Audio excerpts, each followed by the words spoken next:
64ನೇ ವಸಂತಕ್ಕೆ ಕಾಲಿಟ್ಟ ಬಿಜೆಪಿ ಪ್ರಧಾನಿ ಅಭ್ಯರ್ಥಿ. ಗಾಂಧಿನಗರದಲ್ಲಿ ತಾಯಿ ಆಶೀರ್ವಾದ ಪಡೆದ ಮೋದಿ, ನನಗೆ ದೇಶದ ಜನರ ಆಶೀರ್ವಾದ ಇದೆ ಎಂದ ಗುಜರಾತ್ ಸಿಎಂ.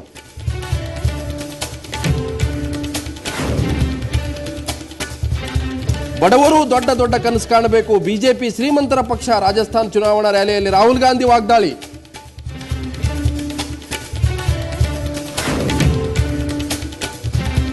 ಬಿಸಿಯೂಟದ ಸಾಂಬಾರ್ ಪಾತ್ರೆಗೆ ಬಿದ್ದು ವಿದ್ಯಾರ್ಥಿನಿಗೆ ಗಾಯ. ಚಿಕ್ಕಬಳ್ಳಾಪುರ ಜಿಲ್ಲೆ ಡಿ ಪಾಳ್ಯದಲ್ಲಿ ಘಟನೆ. ಶಾಲೆಗೆ ಮುತ್ತಿಗೆ ಹಾಕಿ ಗ್ರಾಮಸ್ಥರ ಪ್ರತಿಭಟನೆ.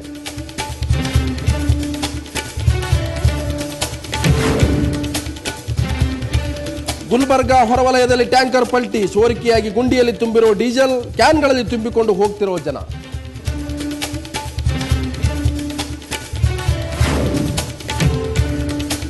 ರಾಂಚಿಯಲ್ಲಿ ಧೋನಿ ಬೈಕ್ ಸವಾರಿ. ಖಾಕಿ ಪಡೆಗೆ ಭದ್ರತೆಗೆ ಒದಗಿಸುವ ಕಿರಿಕಿರಿ. ಪ್ರಯಾಣ ವಿವರ ಮೊದಲೇ ನೀಡಲು ಮಾಹಿತಿಗೆ ಪೊಲೀಸರ ನೋಟಿಸ್.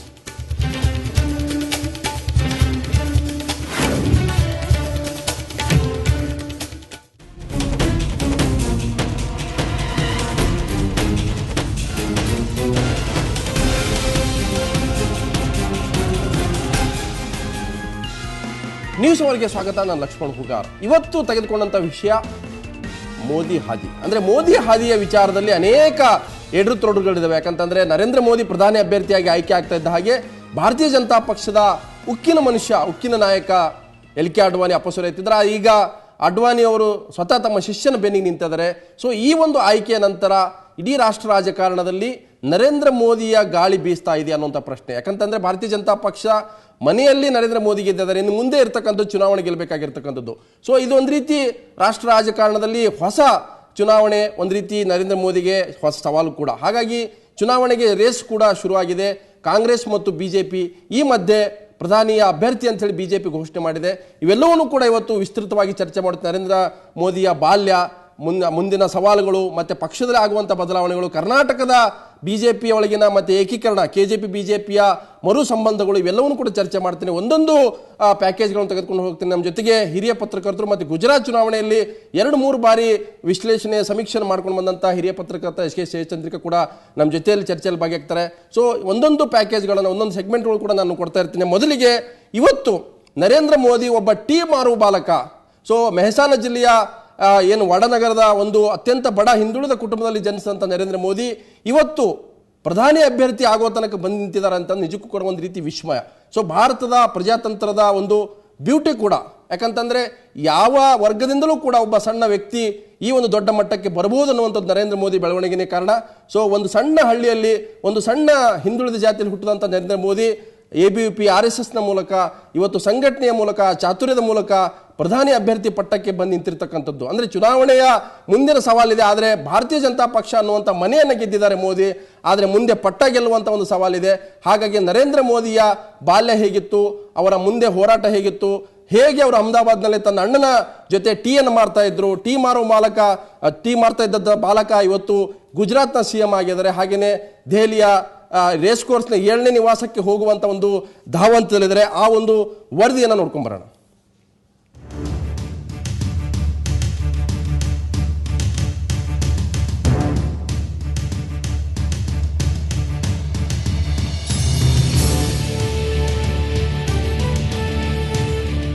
ಐವತ್ತು ವರ್ಷದ ಮೊದಲು ಒಬ್ಬನಿದ್ದ. 12 ವರ್ಷದ ಬಾಲಕ.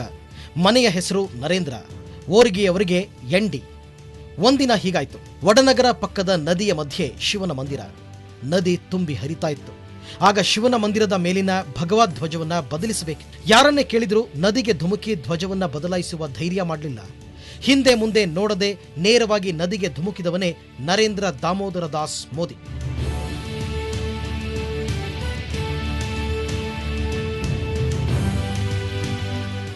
ಸಾವಿರದ 1962 ಆ ಒಂದು ದಿನವೇ ಮೋದಿಯ ದಿಕ್ಕನ್ನು ಬದಲಾಯಿಸಿತ್ತು. ನದಿಗೆ ಧುಮುಕಿದ್ದೇ ತಡ ನೀರಿನ ರಭಸಕ್ಕೆ ಎದೆಗೊಟ್ಟು ಶಿವನ ಮಂದಿರದ ಮೇಲಿನ ಹಳೆಯ ಕೇಸರಿ ಧ್ವಜವನ್ನ ಬದಲಾಯಿಸಿ ಬಂದ. ಆಗಲೇ ನರೇಂದ್ರ ಮೋದಿಯ ಸಾಹಸ ವಡನಗರದಲ್ಲಿ ಮನೆ ಮಾತಾಯಿತು. ಓಣಿಗಳಲ್ಲಿ 12 ವರ್ಷದ ಬಾಲಕನದ್ದೇ ಗುಣಗಾನ. ಅಂದಿನಿಂದ ಮೋದಿ ಊರಿನ ಎಲ್ಲರ ಹೀರೋ. ಮುಂದೊಂದು ದಿನ ನರೇಂದ್ರ ಮೋದಿ ವಿಶ್ವದ ಅತ್ಯಂತ ದೊಡ್ಡ ಪ್ರಜಾಪ್ರಭುತ್ವ ರಾಷ್ಟ್ರದ ಪ್ರಧಾನಿ ಅಭ್ಯರ್ಥಿ ಆಗ್ತಾರೆ ಅಂತ ಆಗ ಯಾರೂ ಊಹಿಸಿರಲಿಲ್ಲ. ಆದರೆ 1962ರಲ್ಲಿ ಮೋದಿ ಹರಿವ ನದಿಗೆ ಧುಮುಕಿದ್ದಾಗಲೇ ಅಂಥದ್ದೊಂದು ಇತಿಹಾಸ ಬರೆಯುವ ಲಕ್ಷಣ ತೋರಿದ್ದ.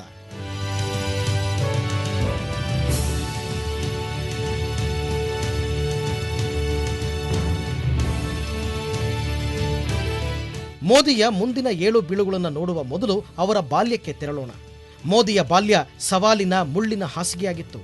ಮುಳ್ಳನ್ನೇ ಹೂವಾಗಿಸಿಕೊಂಡ ಮೋದಿ ಒಂದೊಂದು ಮೆಟ್ಟಿಲು ಏರುತ್ತಾ ಬಂದಿದ್ದು ಅಚ್ಚರಿಯ ಇತಿಹಾಸ. ಮೋದಿಯ ಅಜ್ಜ ಮಗನ್ ಲಾಲ್ ವಡನಗರದಲ್ಲಿ ಕಿರಾಣಿ ಅಂಗಡಿ ಇಟ್ಕೊಂಡು ಜೀವನ ನಡೆಸ್ತಾ ಇದ್ರು. ಮಗನ್ ಲಾಲ್ಗೆ ಒಬ್ಬ ಮಗ, ಆತನೇ ನರೇಂದ್ರ ಮೋದಿಯ ತಂದೆ ದಾಮೋದರ ದಾಸ್. ದಾಮೋದರ ದಾಸ್ಗೆ 5 ಜನ ಮಕ್ಕಳು. ಇವರ ಪೈಕಿ 3ನೇಯವನು ನರೇಂದ್ರ ದಾಮೋದರ ದಾಸ್ ಮೋದಿ. ದೊಡ್ಡಣ್ಣ ಸೋಮ, 2ನೇಯವ ಅಮೃತ, ತಂಗಿ ವಾಸಂತಿ 3ನೇಯವಳು, ಪ್ರಹ್ಲಾದ್ ಮತ್ತು ಪಂಕಜ್ ಕೊನೆಯ ತಮ್ಮಂದಿರು.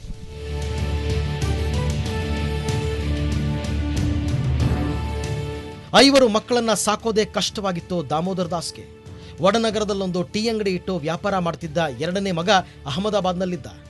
ಆಗ ನರೇಂದ್ರ ಮೋದಿಯನ್ನ ಅಣ್ಣನ ಬಳಿ ಕಳಿಸ್ಕೊಟ್ಟಾಗ ಮೋದಿ ಅಣ್ಣನ ಟೀ ಶಾಪ್ನಲ್ಲಿ ಟೀ ಮಾರಲು ಶುರು ಮಾಡಿದ. ಅಹಮದಾಬಾದ್ನ ರೈಲ್ವೆ ಸ್ಟೇಷನ್ನಲ್ಲಿ ಪ್ರತಿದಿನ ಟೀ ಮಾರೋದು ಮೋದಿಯ ಹೊಟ್ಟೆಪಾಡಿನ ದಿನಚರಿ. ರೈಲ್ವೆ ಸ್ಟೇಷನ್, ರೈಲ್ವೆ ಬೋಗಿಗಳಲ್ಲಿ ಮೋದಿ ಟೀ ಟೀ ಅಂತ ಕೂಗಿ ಟೀ ಮಾರ್ತಾ ಕಾಲ ಕಳಿತಿದ್ದ. 1967 ಇಂಡೋ ಪಾಕ್ ಮಧ್ಯೆ ಯುದ್ಧ ನಡೀತಿತ್ತು. ಪ್ರತಿನಿತ್ಯ ಸಮಾಚಾರ ಕೇಳುತ್ತಲೇ ದೇಶಭಕ್ತಿ ಭಾವನೆ ಮೈಗೂಡಿಸಿಕೊಳ್ಳುತ್ತಾ ಮೋದಿ ರೈಲ್ವೆಯಲ್ಲಿ ಪ್ರಯಾಣಿಸುತ್ತಿದ್ದ ಸೈನಿಕರಿಗೆ ಟೀ ಕೊಡ್ತಿದ್ದ. ಸೈನಿಕರ ಬಗ್ಗೆ ಅಪಾರ ಅಭಿಮಾನ, ಗೌರವ ತೋರುತ್ತಿದ್ದ ಮೋದಿಗೆ ಪರಿಚಯವಾದವರೇ ಕಿಶನ್ ಚಂದ್ ಅನ್ನೋ ವ್ಯಾಪಾರಿ. ಇವರು ಹಿಂದೂ ಸಂಸ್ಕೃತಿಯ ಪ್ರತಿಪಾದಕರು. ಇವರು ಬಾಲಕ ಮೋದಿಯನ್ನ ಅಹಮದಾಬಾದ್ನ RSS ಶಾಖೆಗೆ ಸೇರಿಸಿದಾಗ ಮೋದಿಗೆ ಬರೋಬ್ಬರಿ 17 ವರ್ಷ.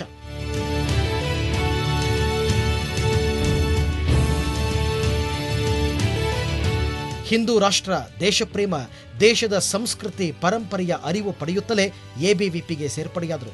ಹೀಗೆ 1967ರಲ್ಲಿ ಎಬಿವಿಪಿ ಸೇರಿ ಹಲವು ಸಾಮಾಜಿಕ ಸಾಂಸ್ಕೃತಿಕ ಹೋರಾಟಗಳಲ್ಲಿ ಮುಳುಗಿ ಹೋದವರು ಮೋದಿ. ಮೆಹಸಾನ್ ಜಿಲ್ಲೆಯ ವಡನಗರದ ಅತ್ಯಂತ ಸಣ್ಣ ಹಿಂದುಳಿದ ತೇಲಿ ಜಾತಿಯಲ್ಲಿ ಹುಟ್ಟಿದ ಮೋದಿ ಅಹಮದಾಬಾದ್ನಲ್ಲಿ ಅಣ್ಣನ ಜೊತೆ 10 ಕನಸು ಕಂಡರು. ವಾಸಕ್ಕೆ ಯೋಗ್ಯವಲ್ಲದ 20 ಅಡಿ ಉದ್ದ 12 ಅಡಿ ಅಗಲದ ಪುಟ್ಟ ಮನೆಯಲ್ಲಿ ಕಾಲ ದೂಡಿದರು. ಸ್ನಾನಕ್ಕೆ ಸ್ನಾನದ ಕೋಣೆ ಇರಲಿಲ್ಲ, ಶೌಚಾಲಯವಂತೂ ಇಲ್ವೇ ಇಲ್ಲ. ಅಣ್ಣ, ಅತ್ತಿಗೆ ಹಾಗೂ ಮೋದಿ ಬಟ್ಟೆಯ ಮರೆಯಲ್ಲಿ ಸ್ನಾನ ಮಾಡಬೇಕಾದ ಅನಿವಾರ್ಯ ಸ್ಥಿತಿ. ಇಂಥ ಸವಾಲು ಮತ್ತು ನೋವಿನ ಬಾಲ್ಯವನ್ನೇ ಬೆಂಕಿಯಾಗಿಸಿಕೊಂಡು ಬೆಳೆಯುತ್ತಲೇ ಹೋದರು ಮೋದಿ. ಹಿಂದೂ ರಾಷ್ಟ್ರೀಯವಾದಿ ಆಗಲು ಹೊರಟ ಮೋದಿ RSSನ ಶಿಸ್ತಿನ ಸಿಪಾಯಿ ಆಗಿದ್ದೇ ಒಂದು ಅಚ್ಚರಿ.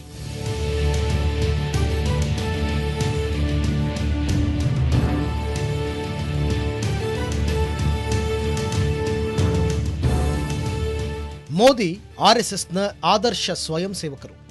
ರಾಜಕೀಯ ಶಾಸ್ತ್ರದಲ್ಲಿ ಸ್ನಾತಕೋತ್ತರ ಪದವಿ ಪಡೆದ ಇವರಿಗೆ ವಿದ್ಯಾಭ್ಯಾಸವನ್ನ ಮುಂದುವರಿಸೋದಕ್ಕೆ ಆಗಲಿಲ್ಲ.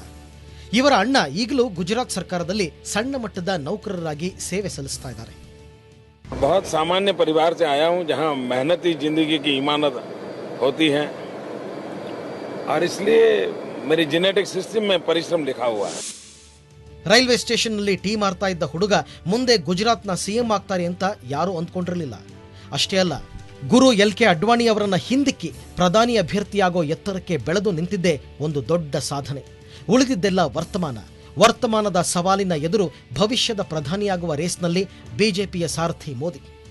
ಮೊಘಲರ ಕೆಂಪುಕೋಟೆ ಮೇಲೆ ಕೇಸರಿ ಧ್ವಜ ಹಾರಿಸಿ ಹಿಂದುತ್ವದ ಪ್ರತೀಕವಾಗಿ ಮೋದಿತ್ವದ ಸತ್ವ ಪರೀಕ್ಷೆ 2014. ಹೀಗಾಗಿ 63 ವರ್ಷಕ್ಕೆ ಕಾಲಿಟ್ಟ ಅವಿವಾಹಿತರಾದ ಮೋದಿಯ ಮೋಡಿಗೆ ಬಿಜೆಪಿ ಸೋತಿದೆ. ಇನ್ನು ದೇಶ ಗೆಲ್ಲಬೇಕಾಗಿರುವುದೇ ಮೋದಿಯ ಮುಂದಿರುವ ದೊಡ್ಡ ಸವಾಲು.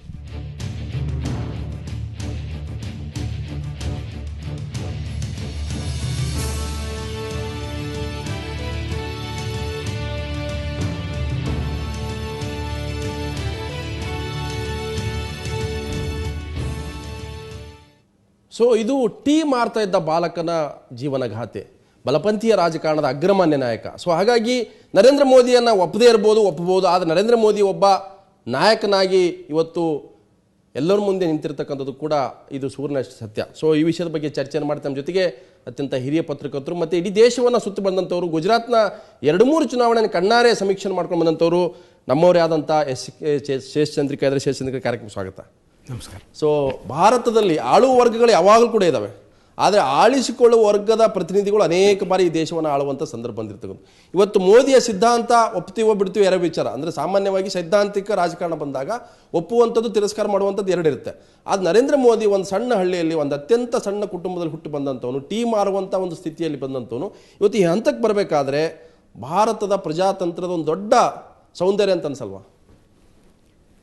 ನೀವು ಹೇಳೋ ಮಾತು ನಿಜ. ಈ ತಾವು ಹಾಕಿದ ಮೋದಿಯ ಜೀವನದ ಗಾತೆ ಮಜಲುಗಳನ್ನು ನೋಡಿದಾಗ ಇಂದು ಮೋದಿ ಒಂದು ದಂತಕಥೆ ಆಗಿದ್ದಾನೆ. ನಾವು ಇಂಗ್ಲೀಷ್ನಲ್ಲಿ ಲೆಜೆಂಡ್ ಅಂತ ಕರಿತೀವಿ, ಆ ಥರ ಒಂದು ದಂತಕಥೆ ಆಗಿದ್ದಾನೆ. ಮೋದಿಗೆ ಸ್ವತಃ ಈ ಎಲ್ಲ ಚಿಂತನೆಗಳು ಇದೆಯೋ ಇಲ್ಲ ಹೋಗುತ್ತಿಲ್ಲ, ಇಡೀ ದೇಶಕ್ಕೆ ಅದು ಬಂದುಬಿಟ್ಟಿದೆ. ಸಾಮಾನ್ಯ ಜನ, ಮೊದಲಾಗಿ ರಾಜಕೀಯ ಪಕ್ಷಗಳ ಕಾರ್ಯಕರ್ತರು ಮೋದಿ ಬಗ್ಗೆ ಮಾತನಾಡೋದು ಅಥವಾ ಮೋದಿ ಬಗ್ಗೆ ಚಿಂತಿಸೋದು ದೊಡ್ಡ ವಿಷಯವಲ್ಲ. ಇಡೀ ದೇಶದ ಸಾಮಾನ್ಯ ಜನ ಬಹುಶಃ ಇತ್ತೀಚಿನ ವರ್ಷಗಳಲ್ಲಿ ಇಷ್ಟು ವ್ಯಾಪಕವಾಗಿ, ಸಾಂದ್ರವಾಗಿ, ಆಳವಾಗಿ ಎಮರ್ಜಿಂಗ್ ಒಂದು ಪರ್ಸನಾಲಿಟಿ ತರ ಒಂದು ಕುರಿತು ಮಾತನಾಡ್ತಾ ಇರೋದು ಬಹುಶಃ ಇದೇ ಮೊದಲು ಅಂತ ಅನ್ಸುತ್ತೆ. ಅಲ್ಲ, ಇಂದಿರಾ ಗಾಂಧಿ ಕೂಡ ಅದೇ ರೀತಿ ಇಮೇಜ್ ಬಂದಿತ್ತು. ಇಂದಿರಾ ಗಾಂಧಿ ಕೂಡ ಅವಾಗ ಏಕಪಕ್ಷೀಯ ಆಡಳಿತ ಅನ್ನೋ ರೀತಿ ಇತ್ತು. ಆದರೆ ಇಂದಿರಾ ಗಾಂಧಿಯವರ ಕಾಲಕ್ಕೂ ಇವತ್ತಿಗೂ ಒಂದು ಮೂಲಭೂತವಾದ ವ್ಯತ್ಯಾಸವನ್ನು ನಾವು ನೋಡ್ತೇವೆ. ಇಂದಿರಾ ಗಾಂಧಿಯವರ ಕಾಲದಲ್ಲಿ ರಾಜಕಾರಣ ಪ್ರಬುದ್ಧವಾಗಿತ್ತು ನಿಜ, ಆದರೆ ಆಡಳಿತ ಇರಲಿಲ್ಲ. ಅವಾಗ ಮಲ್ಟಿಪಾರ್ಟಿ ಸಿಸ್ಟಮ್ ಇರಲಿಲ್ಲ, ಏಕಪಕ್ಷ ಆಡಳಿತ ಇತ್ತು. ತುರ್ತು ಪರಿಸ್ಥಿತಿ ಬಂದಾಗ ಅನೇಕ ಕಾಂಗ್ರೆಸ್ಸೇತರ ಶಕ್ತಿಗಳು ಬಂತು. ಹುಗರ್ ಅವರೇ, ಒಂದು ಅಂಶನ ನಾವು ನೆನಪಿನಲ್ಲಿ ಇಟ್ಕೊಳ್ಬೇಕು. ಅವತ್ತು ಜನ ಇಷ್ಟು ನೇರವಾಗಿ ಭಾಗವಹಿಸ್ತಾ ಇರಲಿಲ್ಲ, ಪಾರ್ಟಿಸಿಪೇಷನ್ ಇರಲಿಲ್ಲ. ಯಾಕಂದ್ರೆ ಮಾಧ್ಯಮಗಳು ಪ್ರತಿ ಹಂತದಲ್ಲೂ, ಪ್ರತಿ ಹೆಜ್ಜೆಯಲ್ಲೂ, ಪ್ರತಿ ಕ್ಷಣದಲ್ಲೂ ಇವತ್ತು ಜನಕ್ಕೆ ವರ್ತಮಾನ ಕೊಡ್ತಾ ಇವೆ, ಸುದ್ದಿ ಕೊಡ್ತಾ ಇವೆ, ವ್ಯಕ್ತಿತ್ವದ ಪರಿಚಯ ಮಾಡಿಸ್ಕೊಡ್ತಾ ಇದೆ, ರಾಜಕೀಯ ಸಿದ್ಧಾಂತಗಳನ್ನು ಅವನೇ ಮನೆ ಬಾಗಿಲಿಗೆ ತೊಗೊಂಡು ಹೋಗಿ ಕೊಡ್ತಾ ಇದೆ. ಹೀಗಾಗಿ ಇಷ್ಟೊಂದು ವ್ಯಾಪಕವಾದ, ವಿಶಾಲವಾದ ಚಿಂತನೆ ಜನರಲ್ಲಿ. ನನಗೆ ಮೋದಿ ಯಾಕೆ ಅಚ್ಚರಿ ಅನ್ಸುತ್ತಂದ್ರೆ, ಅಷ್ಟೆಲ್ಲ ಘಟನೆಗಳು, ಶ್ಯಾಮಾ ಪ್ರಸಾದ್ ಮುಖರ್ಜಿ, ದೀನ್ ದಯಾಳ್ ಉಪಾಧ್ಯಾಯ, ಅನೇಕ ನಾಯಕರ ಘಟನೆ, ಇವತ್ತು ವಾಜಪೇಯಿ, ಮುರಳಿ ಮನೋಹರ್ ಜೋಶಿ, ಇವತ್ತು LK ಅಡ್ವಾಣಿ, ಇಷ್ಟೆಲ್ಲ ನಾಯಕರ ಮಧ್ಯೆ ಇವತ್ತು 63 ವರ್ಷ ಕಂಪ್ಲೀಟ್ ಆಗಿ 64ಕ್ಕೆ ಬಂದಂಥ ಒಬ್ಬ ಯುವಕ, ಈ ನಿಚಗೂ ಕೂಡ ಈ ಎಲ್ಲ ಘಟನೆಗಳು 84-85 ವರ್ಷದವರ ಮುಂದೆ ನರೇಂದ್ರ ಮೋದಿ ಒಬ್ಬ ಯುವಕ ಈ ಹಂತಕ್ಕೆ ಬರಬೇಕಾದ್ರೆ ಎಲ್ಲೋ ಒಂದು ಕಡೆ ಆ ಮಾಸ್ ಪುಲ್ಲಿಂಗ್ ಅನ್ನುವಂಥದ್ದು ಭಾರತೀಯ ಜನತಾ ಪಕ್ಷ ಎನ್ಕ್ಯಾಸ್ ಮಾಡ್ಕೊಳ್ತಾ ಇದೆ. ನಿಜ, ಅದು ಒಂದು ಮಾತು ನೀವು ಹೇಳೋದಲ್ಲ ಅರ್ಥ. ಆದರೆ ಇನ್ನೊಂದು ಅಂಶ ನೆನಪಲ್ಲಿ ಇಟ್ಕೊಳ್ಳಿ, ಸಾರ್ವಜನಿಕ ಕುತೂಹಲದ ಮುಂದೆ ಯಾವ ರಾಜಕೀಯ ಸಿದ್ಧಾಂತಗಳು ನಿಲ್ಲೋದಿಲ್ಲ. ಸಾರ್ವಜನಿಕ ಕುತೂಹಲವನ್ನು ಬಹುಮಟ್ಟಿಗೆ ಹೆಚ್ಚಿಸಿದಂತಹ ಒಬ್ಬ ವ್ಯಕ್ತಿ ಇವತ್ತಿನ ರಾಜಕಾರಣದಲ್ಲಿ ಯಾರು ಇದ್ದಾರೆ ಅಂತ ಅನ್ನಬಹುದಾದರೆ ಮೋದಿ ಇದ್ದಾರೆ. ಅದೇನು ಇದು ಮಾಧ್ಯಮಗಳು ಕಟ್ಟಿದ ಕಥೆಯೋ ಅಥವಾ ವಸ್ತುಸ್ಥಿತಿಯೇ ಹೀಗಿದೆಯೋ ತಿಳಿದು, ಬಟ್ ಮನೆ ಗೆದ್ದಿದ್ದಾರೆ. ಈಗ ಮಾರ್ ಗೆಲ್ಬೇಕಾಗಿದೆ ಶಶಿಚಂದ್ರಿಕ್ ಅವರೇ. ಹೌದು, ಮನೆ ಮಾರ್ ಗೆಲ್ಬೇಕಲ್ಲ. ಮಾರ್ ಗೆಲ್ಲೋದು ಅಷ್ಟು ಸಲೀಸಲ್ಲ, ಚುನಾವಣಾ ರಾಜಕಾರಣ ಇದೆಯಲ್ಲ, ಇದು ಮನೆ ಗೆದ್ದ ಮೇಲೆ ಹೊರಗಡೆ ಹೋಗ್ಬೇಕಲ್ಲ. ಈಗ ನೀವು ಹೇಳೋ ಮಾತಿನಲ್ಲಿ ಪೂರ್ಣ ಅರ್ಥ ಇದೆ. ಮನೆ ಗೆದ್ದು ಮಾರು ಗೆಲ್ಲು ಅಂತ ಹೇಳ್ತೀವಿ. ಇವತ್ತು ಮನೆಯನ್ನು ಗೆದ್ದಿದ್ದಾನೀತ, ಮಾರು ಗೆಲ್ಲೋ ದೂರ ಆಗಲಾರ್ದು. ಇದೇ ಮಾಧ್ಯಮಗಳು ಇವತ್ತೇನು ಈತನ ಬಗ್ಗೆ ಕೂರ್ತು ಇಷ್ಟು ವ್ಯಾಪಕವಾಗಿ ಟೀಕಿಸುತ್ತಿದ್ದೇವೆ, ನಾಳೆ ಜನರ ಅಭಿಪ್ರಾಯವನ್ನು, ಜನರ ಪ್ರತಿಕ್ರಿಯೆಗಳನ್ನು ನೋಡಿ ಜನಕ್ಕೆ ಹೊಂದಿಕೊಂಡು ಮಾಧ್ಯಮಗಳು ಅವನಿಗೆ ಮಾರಾಕೋದಕ್ಕೆ ಅನುಕೂಲ ಮಾಡಿಕೊಟ್ರು ಆಶ್ಚರ್ಯ ಏನಿಲ್ಲ. ವ್ಯಾಪಕವಾಗಿ ಬೆಳೀತಾ ಇದ್ದಾನೆ, ಊರ್ಧ್ವಮುಖವಾಗಿ ಬೆಳೀತಾ ಇದ್ದಾನೆ ಈತ ಬೆಳೆದಿರೋ ತಪ್ಪೋ ಸರಿಯೋ, ಅಥವಾ ಆತನ ನೀತಿ ರೀತಿಗಳು ಇದು ಸರಿಯೋ, ಅದು ವಿಷಯ ಬೇರೆ. ಆದರೆ ವಸ್ತುಸ್ಥಿತಿ ಅಲ್ಲ, ಇಲ್ಲಿ ಎರಡು ಇರುತ್ತೆ. ಸೈದ್ಧಾಂತಿಕ ಬಂದಾಗ ಅಕ್ಸೆಪ್ಟ್ ರಿಜೆಕ್ಟ್ ಎರಡೂ ಇರುತ್ತೆ. ಬಟ್ ಒಬ್ಬ ಬೆಳೆದಂತ ನಾಯಕನ ಬೆಳವಣಿಗೆ ಇದೆಯಲ್ಲ, ಅದು ಒಂದು ಅಚ್ಚರಿ ಮತ್ತು ವಿಸ್ಮಯ ಕೂಡ. ಒಪ್ಕೊಂಡ್ಬಿಟ್ಟೆ. ನಾನು ಹೇಳ್ತಾ ಇರೋದು ಏನು ಅಂದರೆ, ಅವರನ್ನು ಬೆಳೆಸಿದೆ ಮಾಧ್ಯಮ. ಕೂಡಲೇ ಕೇವಲ 1 ವರ್ಷದ ಅವಧಿಯಲ್ಲಿ, ಕೇವಲ 1 ತಿಂಗಳ ಅವಧಿ, 1 ವಾರದ ಅವಧಿನಲ್ಲಿ ಮನೆ ಮಾತಾಗೋಗ್ಬಿಟ್ಟಾಯ್ತು. ಬಟ್ ಪೋಸ್ಟರ್ ಬಾಯ್ ಆಗಿದೆ ಅಂತ ಪ್ರತಿಪಕ್ಷ ಹೇಳ್ತಾ ಇದ್ದಾರೆ. ಅದೆಲ್ಲ ಮರೆತು ತಾವು ಎಂತೆಂಥ ದೊಡ್ಡ ಮನುಷ್ಯರ ಹೆಸರೆಲ್ಲ ಹೇಳಿದ್ರಿ, ಶ್ಯಾಮ್ ಪ್ರಸಾದ್ ಮುಖರ್ಜಿ ಹೆಸರು ಹೇಳಿದ್ರಿ, ಎಲ್ಲ ಮರ್ತೋಗಿದೆ ಜನಕ್ಕೆ ಇವತ್ತು ಕಾಣ್ತಾ.